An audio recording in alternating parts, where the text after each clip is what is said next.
welcome back to Watercroy for another one. So this one, guys, is going to be the first little mini series that I want to do. I'm going to do some dealer reviews.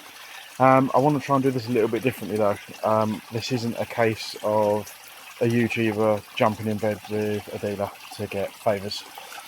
So I'm going to do the first one of these today, sort of a mystery shopper sort of thing, if you like, just to share experiences with you. I've had a couple of interactions with dealers that I'm really not happy with. I'm not naming and shaming those today. We'll go through each individual one separately, but I just thought it would be good to give a steer, try and use this platform to show the ones that are better than others. So I am systematically working my way through dealers each season.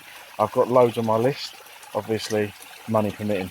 So today's review is going to be on Steel City Koi, one that first took my interest about 2 years ago.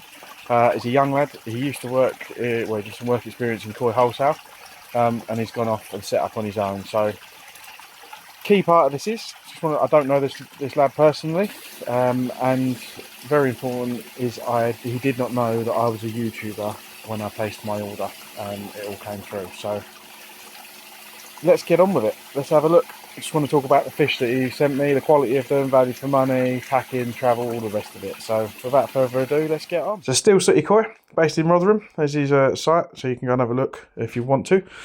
First became aware of him about 2 years ago, some dry goods off him, but he didn't deliver fish at that point, so I wasn't able to get any. However, that changed. This season he started doing deliveries via the couriers to be able to send them nationwide. So he's a young lad, as I said. He's been involved for quite a few years now, but he's still, by his own admission, he's got a fair bit to learn. But he's doing a pretty good job, I'll be honest. If you only want to know the generalisation of how my experience with him was, it's an overall positive one. Pretty happy with him, really happy with the quality of the fish I got from him, and actually pretty happy with the value. There's a couple of bits I think he would admit he needs to work on. His communication sometimes can't be great, but that's because he's juggling a full-time job along with doing this koi business. But the miscommunication, so not the miscommunication, just the slow communication wasn't out of him avoiding things. A couple of things that I really did enjoy, or really do rate when dealing with him. So I placed an order for quite a number of fish, some Shinoda Hiyutsuris. Got a little bit confused around what we'd agreed. That was actually my fault, not reading his message properly. I thought I'd had some fish to be grown on. I hadn't. I'd just had some of the smaller ones you see. But however, as you can now see, when he sent it through, he sent me through one of the grow-on ones as well, and he didn't charge me for it. So they're the fish that he was actually charging quite a considerable amount of much money for. He also sent me extra fish in terms of the selection. So the Shiro Yutsuris, for example, I had picked specific ones. During the time that he'd had them, they'd all developed quite a lot and was quite difficult to pick out the ones that I'd originally picked. So to make sure that I was happy and I was covered off, he gave me 2 extra ones to try and cover off all the avenues of the spectrum. And I was very happy with the selection that I got. And again, we'll cover their development at a later stage. Same with the Hiyutsuris. I did actually have an issue in my QT. I overfilled the QT, caused myself, I think, a KH crash, and my salt water on one of the water changes added in something I don't know, I still haven't got to the bottom of. I lost 3 of the small Hiyutsuris. He actually replaced those when I told him, again, without asking for anything. He didn't even tell me that he was going to replace them. He sent them through with another fish that he'd held back. And going back to something that I said actually quite like, when I placed my order for my Oda cans, I originally ordered 5 of the Oda cans. One of them had taken a knock and got quite badly infected, damage on the site that he wasn't happy releasing it. So he allowed me to, he didn't send it through. He told me he wasn't sending it through. He wasn't happy with the condition it was in, and that he would send it at a later date at his own cost in terms of the courier fee.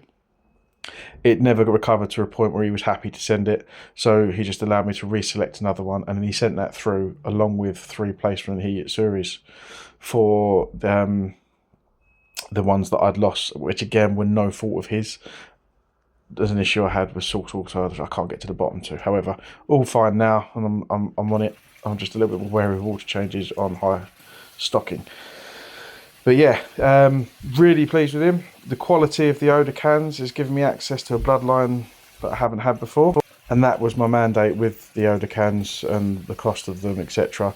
Is that I wanted something that was a little bit higher quality. with a bit more potential. And obviously, yes, what you're buying when you spend more on toe size, you're buying the potential for what it turns into. Package and delivery wise, obviously he is new at doing it in this method, so he's still got a few bit, hasn't maybe got the shine of some of the other more established ones in terms of boxes, etc, etc. But again, no problems with it.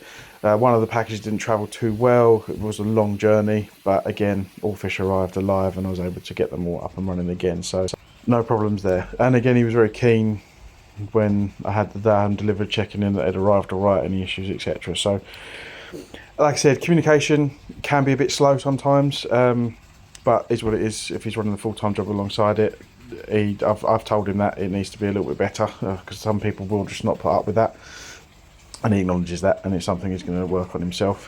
What was good is he was very apprehensive about sending some of the fish. He was really waiting for the weather to pick up the temperatures overnight, so he did hold off and keep them for as long as he could, and not in a rush to get them sent out to you, so he had freed up his own space, which again was quite refreshing.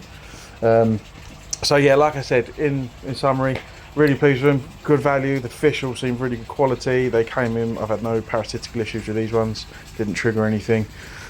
Settled in fantastically, and all of them are actually growing like stink, and we will cover off the growth of them towards the end of the season when I start dialing down the heat a bit, and giving them a break. But yeah, so he does have the Oda cans left. Anyone's interested in some of those Showas and Kohakus that I picked up, he does have some of those, so get in touch with him.